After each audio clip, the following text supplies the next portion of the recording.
ہمارا نہیں ہے.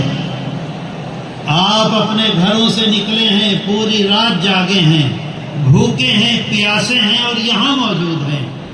آپ کے ہاتھ میں ہے اپنے پروگرام کو کامیاب کرنا یا اپنے پروگرام کو ناکام کرنا. جمعیت علماء ہند اس کا نام نہیں ہے جو اسٹیج پر بیٹھے ہوئے ہیں. جمعیت علماء ہند آپ ہیں، ہمارے ورکر ہیں. آپ ہمارے ساتھ ہیں تو ہماری آواز میں طاقت ہے، اور اگر آپ کا ساتھ نہیں ہوگا کچھ بھی نہیں بچے گا. میرا دل اس وقت کتنا بڑا ہے میں آپ سے بتلا نہیں سکتا. اللہ کا احسان ہے، اس کا کرم ہے، اور آپ حضرات کی عنایت ہے.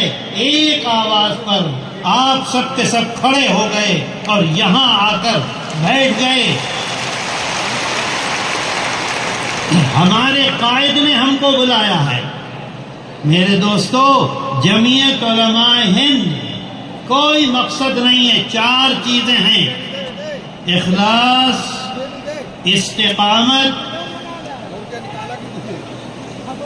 اللہ کے رسول صلی اللہ علیہ وسلم سے تعلق، محبت، اتباع رسول اور خدمت خلق. یہی 4 چیزیں ہمارے اکابر کی دین ہیں. ہمارے اکابر نے اسی پر عمل کیا. اور ایک بات اور عرض کر دوں، ہمارے جنرل سیکریٹری ہیں حضرت مولانا مفتی معصوم ثاقب صاحب دامت برکاتہم، وہ ابھی کہہ رہے تھے، میں آپ سے عرض کرنا چاہتا ہوں، ہندوستان کا دستور آپ نے بنایا، ہندوستان کا دستور جمعیت علماء ہند نے بنایا، ہندوستان کا قانون جمعیت علماء ہند نے بنایا. ہماری ذمہ داری ہے کہ ہم اس قانون کی پاسداری کریں، اس قانون کی حفاظت کریں. جمعیت علماء ہند نے کبھی قانون کو اپنے ہاتھ میں نہیں لیا ہے، نہ لینے کی کوشش کی ہے. جمعیت علماء ہند جلوس نہیں نکالتی، جمعیت علماء ہند ہنگامے نہیں کرتی.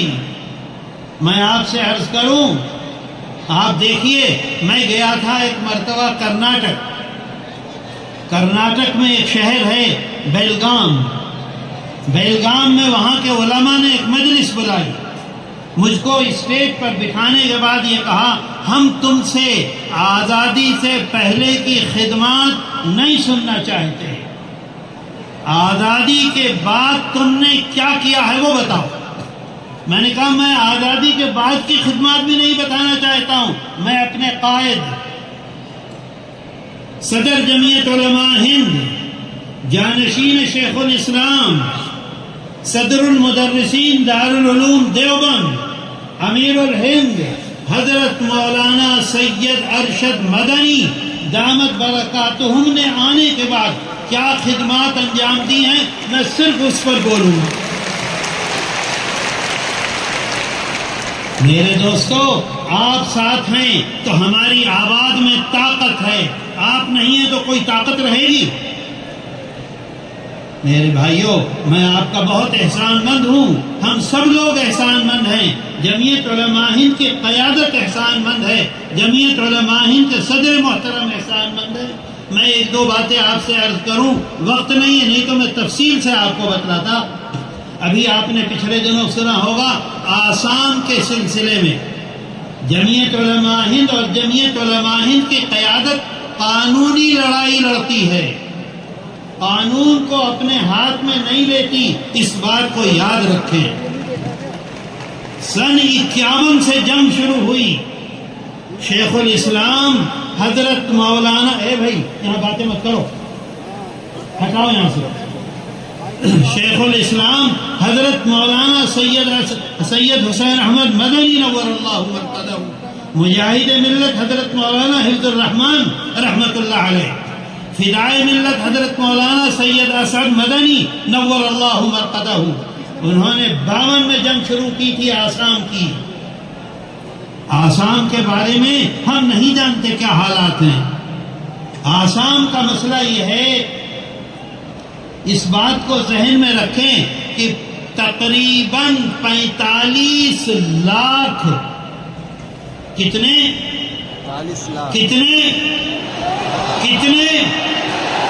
45 لاکھ مسلمانوں کی شہریت کا مسئلہ تھا. اگر وہ ہندوستانی شہری بنتے ہیں تو ان کا مکان ان کی جائیداد ان کی جتنی بینک بیلنس ہے وہ ان کا. اور اگر خدا نہ خواستہ یہ فیصلہ ہو جاتا ہے کہ وہ ہندوستانی شہری نہیں ہیں، ادھر سپریم کورٹ فیصلہ کرتا اور اسی لمحے ان کی ہر جائیداد کی مالک گورنمنٹ آف انڈیا ہو جاتی. کچھ نہیں بچتا، ان کو ایک ورک پرمٹ دیا جاتا. قائد ملت صدر جمعیت علماء ہند حضرت مولانا سید اسعد مدنی اور ان کی قیادت میں جمعیت علماء آسام اور جمعیت علماء آسام کے کارکنان، مولانا عبد الرشید جمعیت علماء آسام کے جنرل سیکریٹری ہیں، وہ بیٹھے ہوئے ہیں یہاں. جمعیت علماء آسام کے صدر مولانا مشتاق انفر اور ان کے ساتھیوں نے 13 سال کتنی ہیئرنگ ہوئی؟ 53 ہیئرنگ. کہاں؟ سپریم کورٹ آف انڈیا میں، جہاں وکیل سانس لینے کا بھی پیسہ لیتا ہے. بڑے بڑے وکیل کپل سبل، سلمان خورشید، اندرا جے سنگھ اور اس طرح کے وکیل 53 50 اور 53 ہیئرنگ 11 سال. سن 2000 مولانا عبد الرشید کب شروع ہوا تھا؟ 2000. ارے بولو نا.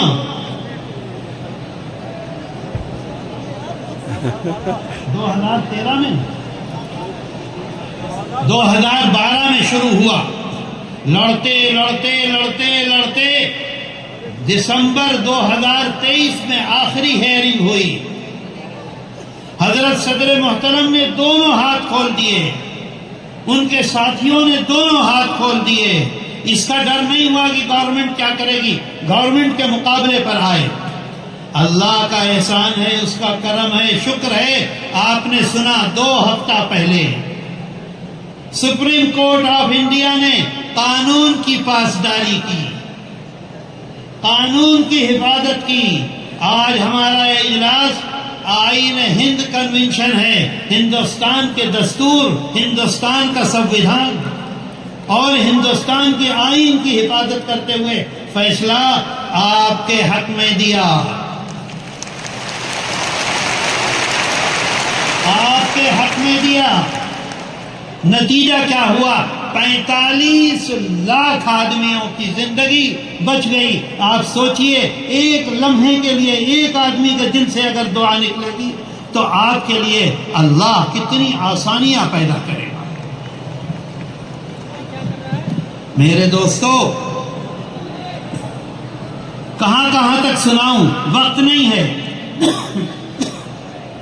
آپ اس بات کو یاد رکھیے، اگر ہندوستان میں مدارس ہیں تو ہماری مسجدیں آباد ہیں، مدارس ہیں تو ہمارا قرآن محفوظ ہے، مدارس ہیں تو ہمارے جنازے کی نمازیں محفوظ ہیں، مدارس ہیں تو ہماری داڑھیاں محفوظ ہیں، مدارس ہیں تو ہمارے بچوں کا ایمان محفوظ ہے. اگر مدارس ختم ہو جائیں گے کچھ باقی رہے گا؟ بولو، 100 سال کے بعد کوئی مسئلہ بتلائے گا؟ عصر کی نماز میں 4، مغرب میں 3، عشاء میں 4، کوئی 100 سال کے بعد بتلانے والا ہوگا؟ میرے دوستو، اللہ کا شکر، اس کا احسان. آپ کھڑے ہوئے، آپ کی قیادت کھڑی ہوئی، آپ کی جماعت کھڑی ہوئی. آپ مجھ سے زیادہ ملک کے حالات جانتے ہیں. سپریم کورٹ میں پہنچ گئے اور سپریم کورٹ سے جا کے، یہ بچہ موجود ہے، یہاں ہو، چلو جلدی سے. یہ میرا پوتا ہے کعب، اس نے اس سلسلے میں بہت محنت کی، تیار کیا. کیا کہتے ہیں اسے تیار کیا جاتا؟ PIL، ساری چیزیں تیار کی، اس کے ساتھیوں نے تیار کی، حضرت صدر محترم کے حکم پر تیار کی. جسٹس سہیل احمد صدیقی، ابھی وہ ہمارے وکیل صاحب آنے والے ہیں، فضل ایوبی صاحب، یہ سب نے مل کر سپریم کورٹ ہمیں پورا اختیار دیتا ہے. اے بھائی اے وہ کہاں ہے دستور، وہ تجویز؟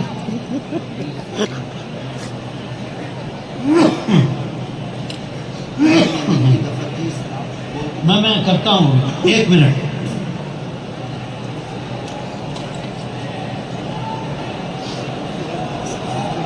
نہیں یہ نہیں،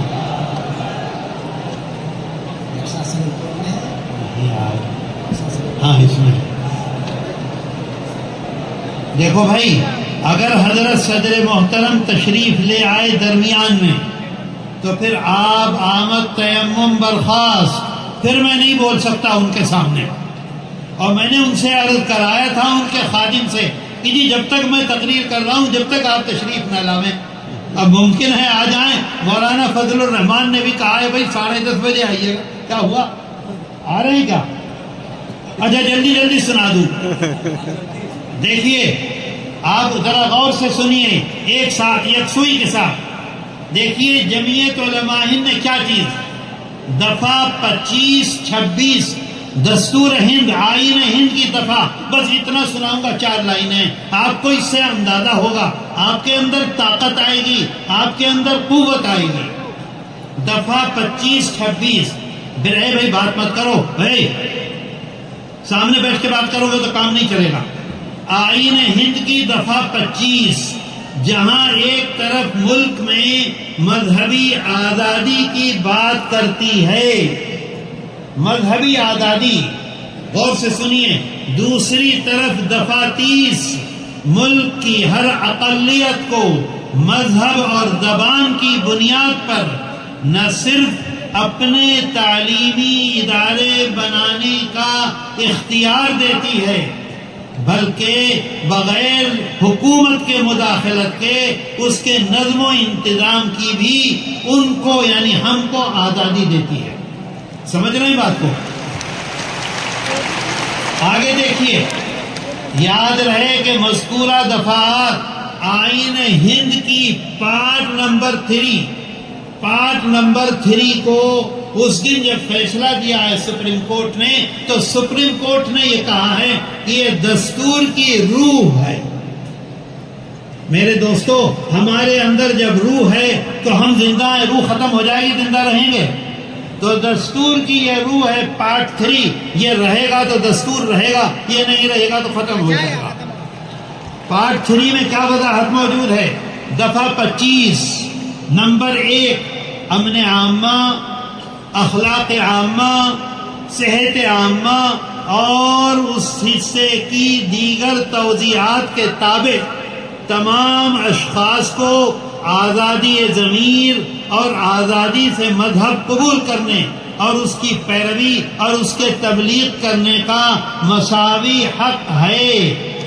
آج آپ اس یقین کے ساتھ جائیں کہ دستور آپ کی حفاظت کر رہا ہے اور کرتا رہے گا جب تک دستور کی حفاظت رہے گی.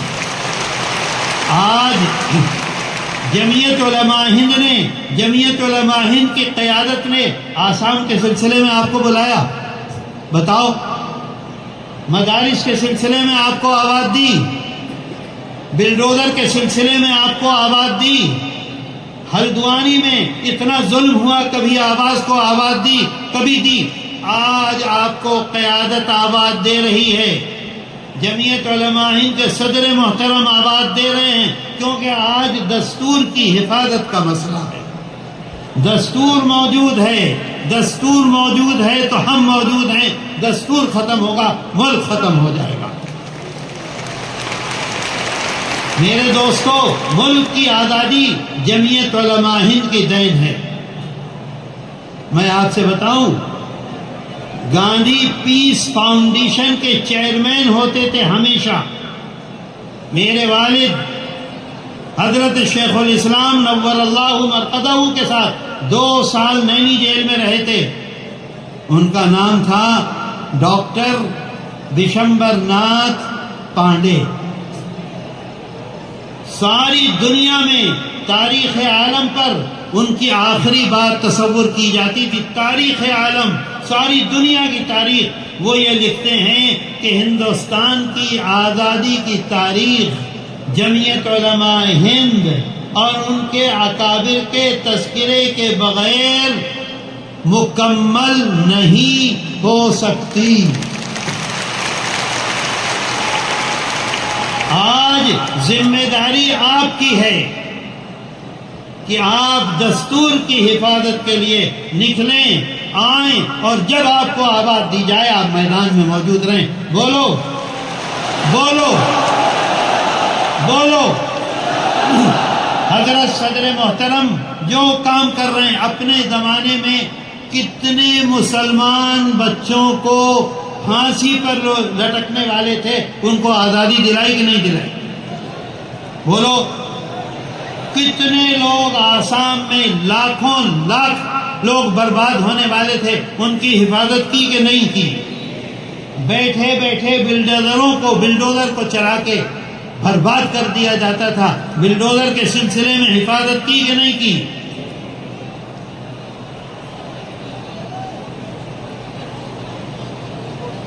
اور اس وقت مدارس کے سلسلے میں مدارس کی حفاظت کے لیے سامنے آئے کہ نہیں آئے؟ اگر آپ کی طاقت ہے تو وہ کھڑے رہیں گے، آپ کی طاقت ساتھ نہیں ہے تو ایک آدمی کی طاقت کوئی طاقت ہے؟ بولو. آج یہ ہے اوقاف کا مسئلہ، وہ کتابچہ موجود ہے، ذرا کتابچہ دیجیے. کتابچہ کہاں ہے؟ ایک کتاب لاؤ نا اردو کی.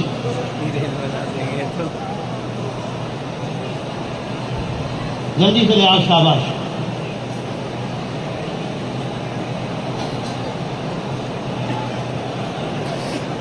دیکھیے، ارے اردو کی ہندی کی رعایت. جمعیت علماء ہند اوقاف کے سلسلے میں 100 سال سے میدان میں ہے، 100 سال سے. اور سن 1954 50 اور 154. بھائی میرا موبائل کہاں؟ میرا موبائل دیکھیے. سن 54 میں اوقاف کا جو قانون بنا ہے اس کو میں سناتا ہوں آپ کو. بورڈ کی تشکیل وہ تو ہو گئی، سن لیجئے.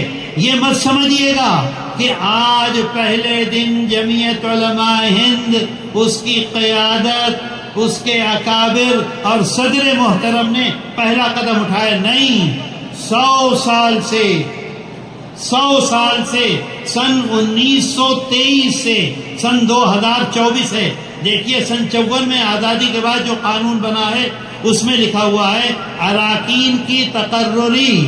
اسے سنیے غور سے تاکہ آپ کے سمجھ میں بات آئے. آپ یہاں سے جائیں تو سر اٹھا کر جائیں، سینہ چوڑا کر کے جائیں، آواز میں مضبوطی ہو. آج پہلا دن نہیں ہے، 100 سال سے ہماری جماعت، ہماری قیادت اوقاف کی حفاظت میں کوشش کر رہی ہے. دیکھیے، سن 54 کا جو ہے اس میں لکھا ہوا ہے اراکین کی تقرری. سن لو بھائی، تالی مت پیٹو. بورڈ کے اراکین کی تقرری ریاستی حکومت کی، ریاست کا مطلب government of India, government of India کی طرف سے سرکاری گزٹ میں نوٹیفیکیشن کے ذریعے درج ذیل اقسام کے افراد میں سے کسی ایک یا زیادہ سے کی جائے گی. سمجھ گئے بات کو؟ بات سمجھے میری کہ نہیں؟ کون کون لوگ ہوں گے یہ کہتا ہے. الف، پارلیمنٹ کے اراکین، اسمبلی کے اراکین. آگے کہتا ہے ایسے افراد، ایسے لوگ جو قانون کی معلومات رکھتے ہوں، ایسے لوگ جو قانون کی معلومات رکھتے ہوں. یہ قانون کہہ رہا ہے وقت کا، سن 54 کا. اور ایسی تنظیموں کی نمائندگی کرتے ہوں جیسے جمعیت علماء ہند. اچھا جی، اب حضرت تشریف لے آئے، فی امان اللہ. صدر